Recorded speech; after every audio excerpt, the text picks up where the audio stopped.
Hi എല്ലാ കൂട്ടുകാർക്കും സനു വ്ളോഗ്സിന്റെ പുതിയൊരു വീഡിയോയിലേക്ക് സ്വാഗതം. അങ്ങനെ നമ്മുടെ ഗ്രാൻഡ് വിറ്റാരയുടെ തേർഡ് സർവീസ് കഴിഞ്ഞിരിക്കുകയാണ്. ഇനി വരുന്ന സർവീസുകളെല്ലാം നമുക്ക് പെയ്ഡ് സർവീസാണ്. ഈ 3 സർവീസ് വരെയാണ് നമുക്ക് ഫ്രീ സർവീസ് മാരുതിയിൽ നിന്ന് ലഭിക്കുന്നത്.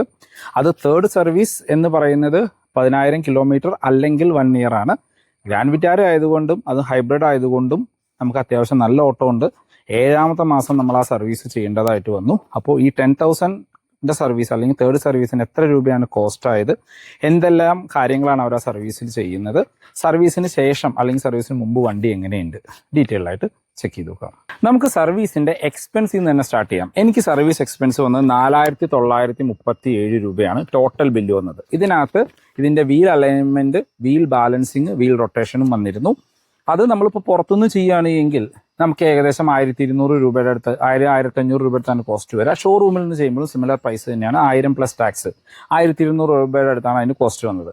അപ്പോൾ അത് അത്യാവശ്യമാണ് എന്ന് എനിക്ക് തോന്നിയത് കൊണ്ടാണ് ഞാൻ അതിനകത്ത് ഉൾപ്പെടുത്തിയത്. കാരണം എല്ലാ 10,000 കിലോമീറ്ററിലും വാഹനത്തിന്റെ വീലൊന്ന് റൊട്ടേറ്റ് ചെയ്യുന്നത് അതിന്റെ തേയ്മാനവും കാര്യങ്ങളൊക്കെ ബാലൻസ് ചെയ്യാൻ നന്നായിരിക്കുമെന്ന് തോന്നിയത് കൊണ്ടാണ്.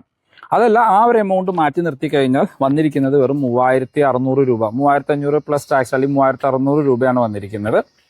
അതിനകത്ത് ലേബർ ഫ്രീ ആണ് തേർഡ് സർവീസിൽ, മറ്റെല്ലാ പേയ്മെന്റും നമ്മൾ ചെയ്യുന്നുണ്ട്.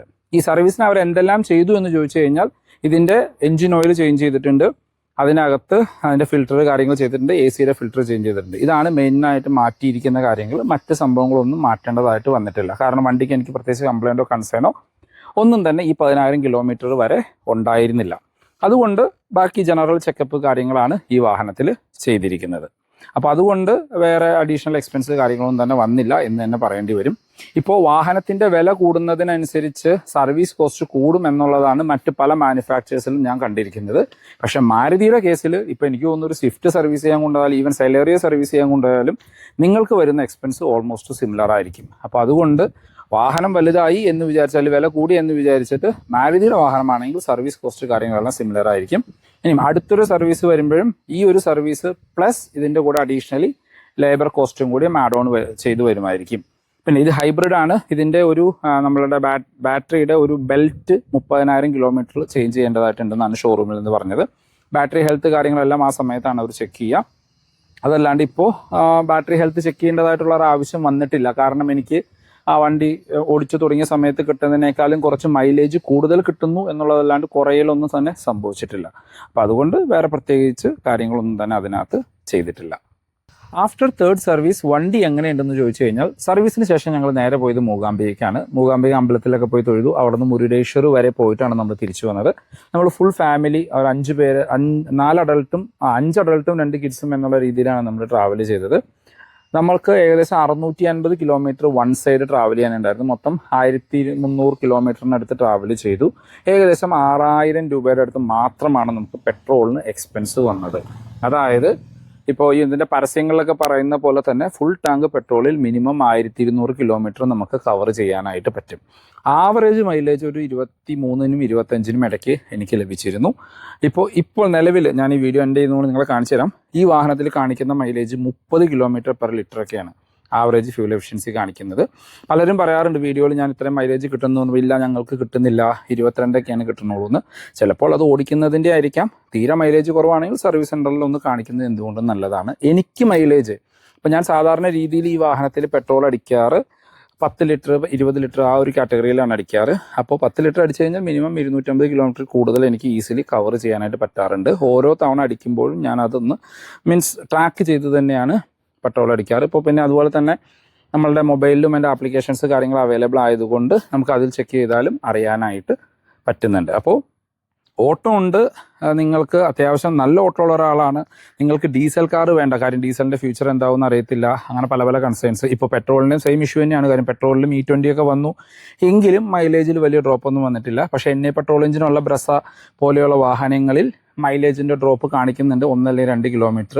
പക്ഷേ ഗ്രാൻഡ് വിറ്റാര പോലെയോ അല്ലെങ്കിൽ ഹൈബ്രിഡ് പോലെയുള്ള വാഹനങ്ങളിൽ ആ 1 കിലോമീറ്ററിൻ്റെ ഡ്രോപ്പൊന്നും വലിയ രീതിയിൽ നമുക്ക് എഫക്റ്റ് ചെയ്യുന്നില്ല. ഇപ്പോൾ ഞാൻ ഈ വാഹനം എടുത്തതിന് ശേഷം ഓൾമോസ്റ്റ് E20 ആണ് അടിച്ചുകൊണ്ടിരിക്കുന്നത്. റിലയൻസിൻ്റെ പമ്പിൽ നിന്ന് തന്നെയാണ് കണ്ടിന്യൂസ് പെട്രോൾ അടിക്കാറ്. എനിക്ക് ആവറേജ് ഒരു 27-28 വരെയൊക്കെ മൈലേജ് ലഭിക്കുന്നുണ്ട്. അപ്പോൾ ഒരു ഡീസൽ കാർ എടുത്തു കഴിഞ്ഞാൽ ഡീസലിൻ്റെ ഫ്യൂച്ചർ എന്താണ്, ഡീസൽ എടുത്തതിന് ശേഷം പിന്നെ നിങ്ങൾ എന്ത് ചെയ്യും, ഇനി 10 കൊല്ലത്തിന് ശേഷം വല്ല നിയമങ്ങളിൽ മാറ്റം വരുമോ എന്നങ്ങനെ പല പല ക്വസ്റ്റ്യൻസ് ഉണ്ട്. പക്ഷേ ആ ഡീസലിനേക്കാളും കുറച്ചും കൂടി പൊടിക്ക് മൈലേജും കൂടുതലും ആ ഒരു ഡീസലിൻ്റെ സർവീസ് എക്സ്പെൻസും മറ്റു കാര്യങ്ങളൊന്നും ബെയർ ചെയ്യാതെ കൊണ്ടു നടക്കണമെങ്കിൽ ഹൈബ്രിഡിലേക്ക് പോവാം. ഇപ്പോൾ 20 ലക്ഷം ബഡ്ജറ്റിൽ നമുക്ക് ഗ്രാൻഡ് വിറ്റാരയുടെ ഈ ഒരു ഹൈബ്രിഡ് കിട്ടും, ഡെൽറ്റ പ്ലസ് ഹൈബ്രിഡ്. അതല്ലെങ്കിൽ ഹൈ റൈഡറിൻ്റെ എസ് ഹൈബ്രിഡ് ആണെങ്കിലും നിങ്ങൾക്ക് കൺസിഡർ ചെയ്യാം. ആ ഒരു ബഡ്ജറ്റിന് കിട്ടുന്ന വാഹനങ്ങളിൽ മോസ്റ്റ് ഫ്യൂവൽ എഫിഷ്യൻ്റ് ആയിട്ടുള്ള വാഹനം ഇത് തന്നെയാണ് നിസ്സംശയം നമുക്ക് പറയാം. 10,000 കിലോമീറ്റർ ഓടിക്കഴിഞ്ഞ ശേഷം വണ്ടി എങ്ങനെയുണ്ട് എന്ന് ചോദിച്ചു കഴിഞ്ഞാൽ നമ്മൾ ആ പുതിയ വാഹനം എടുത്ത് ഡ്രൈവ് ചെയ്യുന്ന ആ ഒരു ഫീല് തന്നെയാണ്. നമുക്ക് വേറെ പ്രത്യേകിച്ച് സൗണ്ടോ കംപ്ലൈൻറ്റോ കാര്യങ്ങളോ ഒന്നും തന്നെ ഫീൽ ചെയ്തിട്ടില്ല. ഞാൻ ഇതിനകത്ത് കുറച്ച് മാറ്റങ്ങൾ വരുത്തിയത് നിങ്ങൾക്കറിയാം. മുന്നൊരു ഫോഗ് ലാമ്പ് ആഡ് ചെയ്തു, പിന്നെ വൈപ്പർ ഫ്രെയിംലെസ് വൈപ്പറുകളിലേക്ക് ചേഞ്ച് ചെയ്തു, പിന്നെ ഒരു ക്രോസ് ബാർ അഡീഷണലി ആഡ് ചെയ്തു എന്നുള്ളതാണ്. പിന്നെ കൂളി ഫിലിം കാര്യങ്ങളൊക്കെ ആദ്യമേ ചെയ്തിരുന്നതാണ്. പിന്നെ അലോയ്സ് ചെയ്തു, അതും ഷോറൂമിൽ നിന്ന് തന്നെയാണ് ചെയ്തത്. ഇപ്പോൾ 10,000 കിലോമീറ്റർ ഓടിക്കഴിഞ്ഞാലും നമ്മളുടെ ത്രെഡ് കാര്യങ്ങൾക്കൊന്നും വേറെ പ്രശ്നങ്ങൾ കാര്യങ്ങളൊന്നുമില്ല, ഓക്കെയാണ്. ഒരു 20-30,000 കിലോമീറ്റർ കൊണ്ട് ഈസിലി കവർ ചെയ്യാനായിട്ടുള്ള ടയർ നമുക്ക് അവൈലബിൾ ആണ്.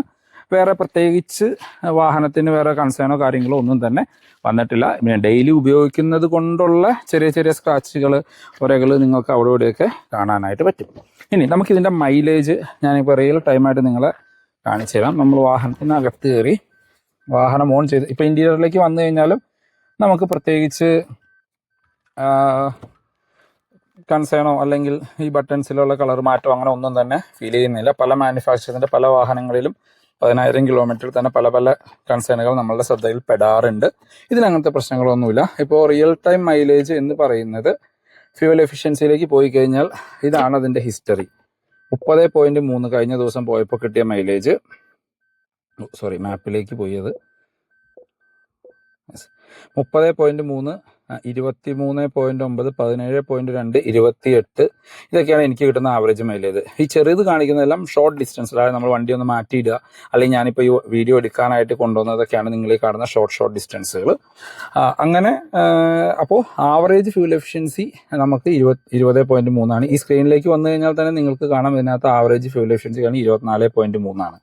അത് മൊത്തത്തിലുള്ള ഓരോ റീഫ്യൂവലിങ്ങിലും നമുക്ക് കിട്ടുന്നതാണ്. ഇതിനകത്ത് തന്നെ നമുക്ക് റീഫ്യൂവൽ എന്ന് പറഞ്ഞ ഓപ്ഷനിൽ നിങ്ങൾക്ക് ആവറേജ് ഫ്യൂൽ എഫിഷ്യൻസി കാണിച്ചിരിക്കുന്നത് കാണാനായിട്ട് പറ്റും. 26.8 ഒക്കെ നമുക്ക് ആവറേജ് ഫ്യൂൽ എഫിഷ്യൻസി ലഭിക്കുന്നുണ്ട്. അപ്പോൾ ഇതാണ് വാഹനത്തിൻ്റെ ഇൻറ്റീരിയർ. വേറെ പ്രത്യേകിച്ച് മാറ്റങ്ങളൊന്നും തന്നെ ഞാൻ ഇൻറ്റീരിയർ വരുത്തിയിട്ടില്ല. സീറ്റ് കവറൊന്നും ചെയ്തിട്ടില്ല. കാര്യം നല്ല കംഫർട്ടായിട്ട് ഇരിക്കാൻ പറ്റുന്ന അടിപൊളി സീറ്റുകളാണ്. അപ്പോൾ സീറ്റ് കവർ ചെയ്യേണ്ട ആവശ്യങ്ങളൊന്നും തന്നെ വരുന്നില്ല. ഇത് ഇൻറ്റീരിയറിൽ പ്രത്യേകിച്ച് യാതൊരു മാറ്റങ്ങളും വരുത്തിയിട്ടില്ല. അപ്പോൾ ഒരു 20-22 ലക്ഷം രൂപയാണ് നിങ്ങളുടെ ഒരു പുതിയ കാറ് വാങ്ങാനുള്ള ബഡ്ജറ്റ്. നിങ്ങൾ ഡീസൽ വാങ്ങണോ, ഹൈബ്രിഡ് വാങ്ങണോ, EV വാങ്ങണോ എന്ന് ചോദിച്ചു കഴിഞ്ഞാൽ ഞാൻ സജസ്റ്റ് ചെയ്യുന്ന എപ്പോഴും ഹൈബ്രിഡ് വാങ്ങാനായിരിക്കും. കാരണം അത്യാവശ്യം നല്ല മൈലേജ് ഉണ്ട്, പെട്രോളാണ്, അതുകൊണ്ട് വലിയ ഫ്യൂച്ചർ കൺസേൺസ് കാര്യങ്ങളൊന്നും നമുക്ക് വരില്ല. ഡീസലാണ് എങ്കിലും നിങ്ങൾക്ക് ഇത്രയും മൈലേജ് കിട്ടുമെന്നൊന്നും ഞാൻ എക്സ്പെക്ട് ചെയ്യുന്നില്ല. ഇപ്പോൾ ക്രെറ്റയുടെയൊക്കെ ഡീസലാണ് അല്ലെങ്കിൽ സെൽറ്റോസിൻ്റെ ഡീസലൊക്കെ ആണെങ്കിലും ആവറേജ് മൈലേജ് കിട്ടുന്നത് ഒരു 14-നും 16-നും ഒക്കെ ഇടയ്ക്കായിരിക്കും. ഡീസലിൻ്റെ പ്രൈസ് കുറവായതുകൊണ്ടാണ് നമുക്ക് ഇതിനോട് അഡ്ജസ്റ്റ് ചെയ്ത് പോകാനായിട്ട് പറ്റുന്നത്. ഇനി EVയിലേക്ക് പോയി കഴിഞ്ഞാൽ ഒരു EV വാങ്ങിച്ചു, നിങ്ങളൊരു ഹോം ചാർജിങ് ആണ് കണ്ടിന്യൂസ് ചെയ്യുന്നത് എങ്കിൽ ചിലപ്പോൾ നിങ്ങൾക്ക് പെർ കിലോമീറ്റർ 2 രൂപ താഴെയൊക്കെ ഓടിക്കാനായിട്ട് പറ്റും. അത് ടിയാഗോയും നമ്മളുടെ പഞ്ചൊക്കെ ആണെങ്കിലാണ് നമുക്കൊരു ഇക്കോ ഫ്രണ്ട്ലി EV എന്ന് പറയാനായിട്ട് പറ്റുള്ളൂ. അതല്ല ഈ വിറ്റാര അല്ലെങ്കിൽ ഇപ്പോൾ നമ്മളുടെ മഹീന്ദ്രയുടെ BE6 പോലെയുള്ള വാഹനങ്ങളൊക്കെ ആണെങ്കിൽ പെർ കിലോമീറ്ററിന് ഏകദേശം നമ്മൾ പുറത്തുനിന്ന് ചാർജ് ചെയ്യുകയാണെങ്കിൽ ഒരു 3.5-4 രൂപ വരെ നമുക്ക് കോസ്റ്റ് വരുന്നുണ്ട്. ഇനി EV ആണ് എടുക്കുന്നത് എങ്കിൽ ആഫ്റ്റർ അല്ലെങ്കിൽ ഒരു 5 കൊല്ലം അല്ലെങ്കിൽ 6 കൊല്ലം അല്ലെങ്കിൽ 10 കൊല്ലം കഴിഞ്ഞിട്ട് നിങ്ങൾ അത് വിൽക്കാൻ നോക്കുന്ന സമയത്ത് വില കിട്ടാത്തൊരു ഇഷ്യൂസ്, അല്ലെങ്കിൽ 3 കൊല്ലത്തിന് ശേഷം അല്ലെങ്കിൽ 5 കൊല്ലത്തിന് ശേഷം എന്ത് ചെയ്യും എന്നുള്ളൊരു ചോദ്യം കൂടി നമ്മുടെ മുമ്പിലുണ്ട്. ഹൈബ്രിഡ് വാഹനങ്ങളാകുമ്പോൾ അങ്ങനെ പ്രശ്നങ്ങളൊന്നുമില്ല. ഇതാണെങ്കിലും നമ്മൾക്ക് ആവറേജ് ഒരു കിലോമീറ്റർ ഓടാനായിട്ട് ഒരു 4 രൂപ 4.5 രൂപ വരെയൊക്കെയാണ് കോസ്റ്റ് കഴിഞ്ഞോളൂ. നിങ്ങളിപ്പോൾ 5 കൊല്ലം കഴിഞ്ഞ് വിറ്റാലും ചെറിയൊരു ഡിപ്രീസിയേഷൻ കണ്ട് നിങ്ങൾക്ക് ഏകദേശം ആ ഒരു എമൗണ്ട് ഈ വാഹനത്തിന് ലഭിക്കും. അതാണ് EVയും ഹൈബ്രിഡും തമ്മിലുള്ള മെയിനുള്ള ഡിഫറൻസ്. ഇപ്പോൾ എക്സാമ്പിൾ പറയുകയാണെങ്കിൽ നമ്മുടെ നമ്മളുടെ സിറോസ് EV റീസെൻ്റ്ലി ലോഞ്ച് ചെയ്തതിന് കമ്പനി തന്നെ ആൾക്കാരെ എടുക്കാൻ വേണ്ടിയിട്ട് 3 കൊല്ലം കഴിയുമ്പോൾ 80% ബൈബാക്കിൻ്റെ ഓഫറൊക്കെയാണ് കൊടുക്കുന്നത്. പക്ഷേ ഒരു പെട്രോൾ വാഹനത്തിനും ഒരു മാനുഫാക്ചേഴ്സും അങ്ങനെ ബൈബാക്ക് ഗ്യാരണ്ടി കാര്യങ്ങളൊന്നും തന്നെ ഉൾപ്പെടുത്തുന്നില്ല. കാരണം ഈ വാഹനം അല്ലെങ്കിൽ ഏത് പെട്രോൾ അല്ലെങ്കിൽ ഡീസൽ വാഹനമാണെങ്കിലും സെക്കൻഡ് ഹാൻഡ് മാർക്കറ്റിലും അത്യാവശ്യം ബ്രാൻഡ് വാല്യൂ ഉള്ള വാഹനമാണെങ്കിൽ വിറ്റ് പോകും എന്നുള്ളൊരു ഉറപ്പാണ് ഈ ബൈബാക്ക് ഗ്യാരണ്ടി കാര്യങ്ങളൊന്നും കൊടുക്കാത്തത്. പിന്നെ ഗ്രാൻഡ് വിറ്റാര അല്ലെങ്കിൽ വിക്ടോറിയസിനൊക്കെ ആണെങ്കിൽ ഇപ്പോൾ ഈ ഓണം സീസണിൽ എടുക്കുകയാണെങ്കിൽ നല്ല ഓഫർ അവൈലബിൾ ആണ്. ഹൈബ്രിഡ് വാഹനങ്ങൾക്ക് ഏകദേശം 1,00,000 രൂപ വരെ ഒക്കെ ഓഫർ ലഭിക്കുന്നുണ്ട്. മൊത്തം 2.5 ലക്ഷം രൂപ വരെയൊക്കെയാണ് ടോട്ടൽ ബെനിഫിറ്റ് ഇൻക്ലൂഡിങ് എക്സ്ചേഞ്ച് ബോണസൊക്കെ.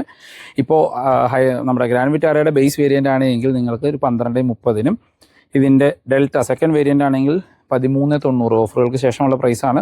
ഇനി ഇതിൻ്റെ ഡെൽറ്റ ഓട്ടോമാറ്റിക് ആണെങ്കിൽ 15.50-നും ഹൈബ്രിഡ് ആണെങ്കിൽ 19.25-നൊക്കെ ഓൺ റോഡ് കിട്ടുന്നുണ്ട്. ഇപ്പോൾ ഹൈബ്രിഡിന് ഒരു എക്സ്ചേഞ്ചും കൂടി ഉണ്ടെങ്കിൽ ഏകദേശം ഒരു 1,30,000 രൂപയുടെയും കുറവ് വരും. അപ്പോൾ ഏകദേശം ഒരു 18 ലക്ഷം രൂപ ബഡ്ജറ്റിനൊക്കെ നിങ്ങൾക്ക് ഈ കാണുന്ന ഹൈബ്രിഡ് വാഹനം വാങ്ങാനായിട്ട് പറ്റും. അപ്പോൾ ഈ 3 വാഹനങ്ങൾ ഡീസൽ, EV, ഹൈബ്രിഡ്. EV ആ ഒരു പവർ കാര്യങ്ങളൊക്കെയാണ്. അപ്പോൾ നിങ്ങൾക്ക് മാക്സിമം ഓടിച്ച് മുതലാക്കാനാണ് എങ്കിൽ EVയിലേക്ക് പോവുക. അതല്ല എങ്കിൽ കൺസിഡർ ചെയ്യാൻ പറ്റുന്ന ഒരു വാഹനം. ഇപ്പോഴത്തെ ഒരു ട്രെൻഡ് അനുസരിച്ച് 5 കൊല്ലമൊക്കെ കഴിയുമ്പോൾ ആൾക്കാർ വാഹനം മാറിക്കൊണ്ടിരിക്കുകയാണ്. ഇപ്പോൾ EV എടുത്തു കഴിഞ്ഞാൽ 5 കൊല്ലം കഴിയുമ്പോഴും ചിലപ്പോൾ നിങ്ങൾക്ക് പുതിയ ഫീച്ചേഴ്സ് കാര്യങ്ങളൊന്നും മാറ്റേണ്ടതായിട്ട് വന്നേക്കാം. അപ്പോൾ അങ്ങനെ നോക്കുമ്പോൾ ഒരു 2 കൊല്ലം അല്ലെങ്കിൽ ഒരു 5 കൊല്ലമൊക്കെ കഴിഞ്ഞിട്ട് EVയിലേക്ക് പോവുക. ഇപ്പോൾ അത്രയും ബഡ്ജറ്റിൽ ഫ്യൂൽ എഫിഷ്യൻ്റ് ആയിട്ടുള്ള ഒരു വാല്യൂ ഫോർ മണി വാഹനം വേണമെങ്കിൽ ഗ്രാൻഡ് വിറ്റാര പോലെയുള്ള വാഹനം, ഗ്രാൻഡ് വിറ്റാര ഉണ്ട്, പിന്നെ നമ്മളുടെ ഹൈ റൈഡർ പോലെയുള്ള വാഹനങ്ങൾ നോക്കാം. അപ്പോൾ ഇതാണത്തെ വീഡിയോ യൂസ്ഫുൾ ആയെന്ന് വിചാരിക്കുന്നു. മാരുതി റിലേറ്റഡ് എന്ത് ഇൻഫർമേഷൻ ഡിസ്ക്രിപ്ഷനിൽ നമ്പർ കൊടുക്കാൻ നിങ്ങൾക്ക് അവരെ കോൺടാക്ട് ചെയ്യാം. അപ്പോൾ പുതിയൊരു വീഡിയോ കാണുന്നവരെ ബൈ.